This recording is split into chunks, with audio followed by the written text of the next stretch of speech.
La razón de Estado es un concepto que nos resulta familiar.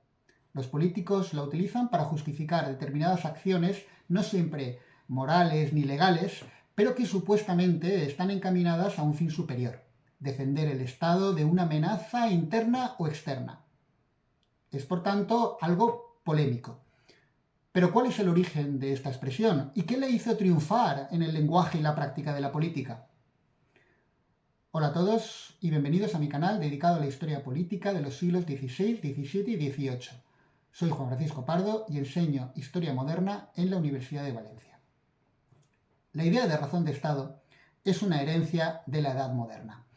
Es cierto que en la Edad Media y en la Antigüedad se utilizaban expresiones parecidas. Así en latín se hablaba de ratio status o de ratio status regni, pero no tienen exactamente el mismo sentido que adquirirá la expresión en el siglo XVI.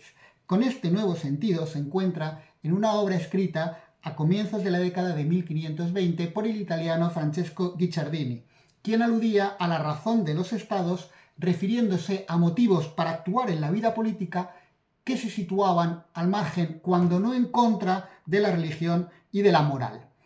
Y esta es la clave, porque la teoría política tradicional definía el buen gobierno como aquel que estaba inspirado por la ética cristiana. De hecho, los tratados para educar a los gobernantes, los llamados espejos de príncipes, son instrucciones morales y cristianas, porque para ser buen príncipe había que ser, ante todo, buen cristiano. Imitar a Cristo es lo que se desprende del más célebre de los espejos de príncipes, la educación del príncipe cristiano, escrita por Erasmo de Róterdam. Naturalmente, esto no quiere decir que la práctica política se guiase siempre por los valores cristianos, pero es a ellos a quienes se remiten tanto los gobernantes como aquellos que escribían sobre la política, los autores de estos espejos de príncipes, los que decían cómo se debía gobernar. Es más, como vimos en otro vídeo, el dedicado al poder absoluto, ese poder, el poder absoluto que se reconocía a los reyes, debía estar siempre limitado por la religión y la moral.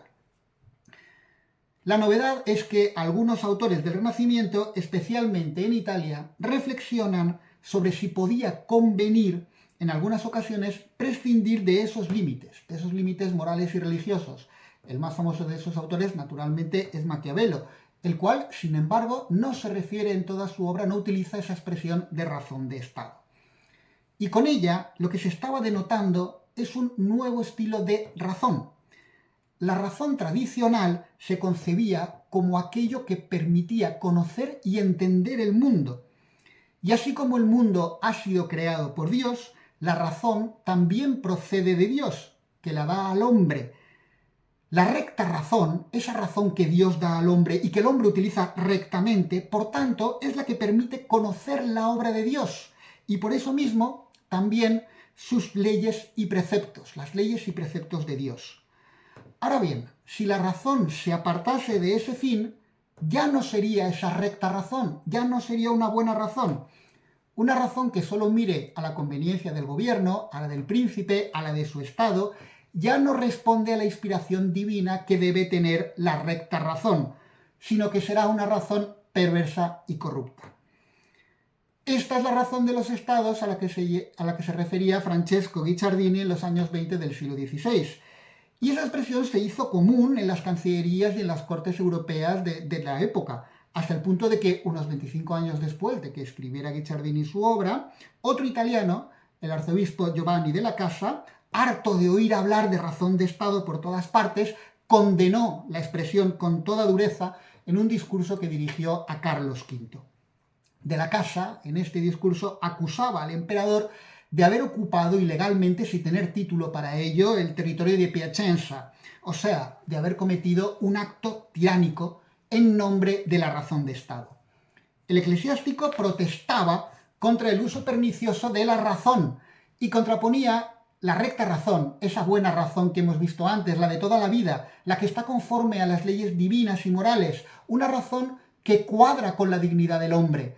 La contraponía a la otra razón, la llamada razón de Estado, que encontraba perversa y más propia de las bestias que de los hombres. No era una recta razón, era una razón corrupta y bestial.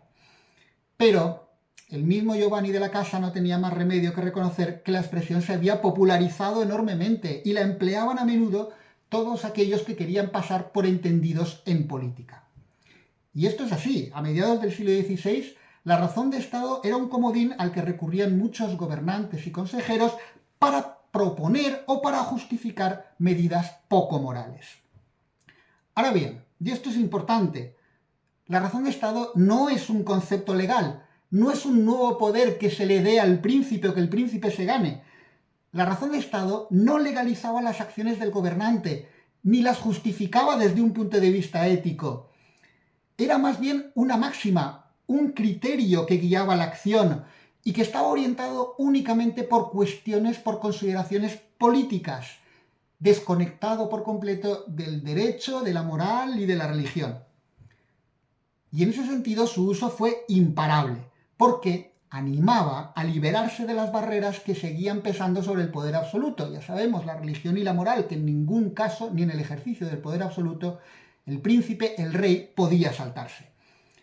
Y tanto se extendió esta muletilla, lo de la razón de Estado, que incluso se le quiso dar un sentido menos perverso. Se la quiso redimir a la muletilla, porque era tan cómoda de usar, tan fácil, tenía tantas ventajas de servirse de ellas, que incluso hubo quienes le intentaron buscar un lugar en el derecho. O, como hizo Giovanni Botero, el gran tratadista, el gran escritor sobre la razón de Estado de la segunda mitad del siglo XVI, se la quiso referir sin más a los medios necesarios para fundar, conservar o ampliar un Estado. Incluso aquellos escritores que no renegaban de la religión para fundamentar sus tratados políticos, aquellos que seguían manteniendo una óptica cristiana en sus escritos, incluidos los católicos, empezaron a hablar de una cristiana razón de Estado, algo que parece una contradicción, pero sería un principio que justificaría acciones encaminadas, en última instancia, a fines piadosos, como podían ser defender la fe o defender la Iglesia, aunque los medios no fuesen muy rectos. Esta es, pues, la historia inicial de la razón de Estado, y este es el secreto de su éxito. Vamos ahora, como solemos hacer en estos vídeos, a comentar algunas lecturas que pueden ampliar lo que hemos dicho aquí sobre la razón de Estado, y lecturas en las que, en cierto modo, me he basado para preparar este vídeo. En primer lugar, este libro del historiador del derecho italiano Rodolfo de Mattei, El problema de la razón de Estado en la edad de la Contrarreforma. En esta obra se pasa a revista los principales textos, desde este que hemos visto de Giovanni de la Casa hasta el de Botero y muchos más de los siglos XVI y XVII. Se pasa a revista a ellos y se analiza. Es una obra bastante interesante, aunque ya tiene algunos años, porque es de 1979. El problema de la razón de Estado en la edad de la Contrarreforma. La siguiente obra a la que me quiero referir es algo más reciente, pero tampoco demasiado, es de los años 90, si no me equivoco, efectivamente de 1994, y es de Maurizio Viroli, también un italiano, profesor de teoría política, que se ha dedicado a estudiar la historia del pensamiento en el Renacimiento, la historia del pensamiento político. Y el libro que quiero recomendaros se llama De la política a la razón de Estado, la ciencia del gobierno entre el siglo XIII y el XVII. Esta obra tiene la virtud de analizar el tránsito que hemos visto, cómo cambia la idea de razón política, cómo de una razón política inspirada en los valores cristianos se pasa a otra razón basada en esos criterios secularizados, políticos, terrenales, desconectados de la moral y de la religión, inspirados por la idea de razón de Estado.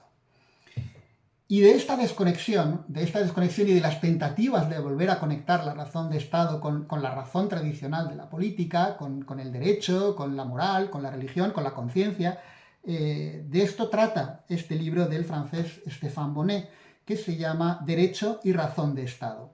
Es un libro donde sobre todo, pero no solamente, se analiza la obra de Maquiavelo y también la de Giovanni Botero. Por último, y para referirnos a un historiador español y que ha analizado el impacto de la idea de razón de Estado y en concreto de la obra de Giovanni Botero entre los autores españoles, quiero recomendaros el trabajo de Xavier Gil, una autora que ya he mencionado en estos vídeos. El trabajo titulado Las fuerzas del rey, la generación que leyó a Botero. en el que analiza un montón de autores españoles de la segunda mitad del siglo XVI, de principios del siglo XVII, inspirados por la obra de Giovanni Botero y el contenido de sus obras, de su pensamiento político. Este trabajo está incluido en un libro que se llama, así también, Le Forze del Príncipe, Recursos, Instrumentos y Límites en la práctica del poder soberano en los territorios de la monarquía hispánica. Es un libro en 2 volúmenes, como podéis ver, coordinado por Mario Rizzo, José Javier Ruiz Ibáñez y Gaetano Sabatini. Bueno, hoy en día sigue hablándose de razón de Estado, no solamente en este vídeo, sino en muchas partes. ¿Cuántas veces habremos oído que detrás de una actuación polémica de un gobierno se esconden razones de Estado, la justifican razones de Estado?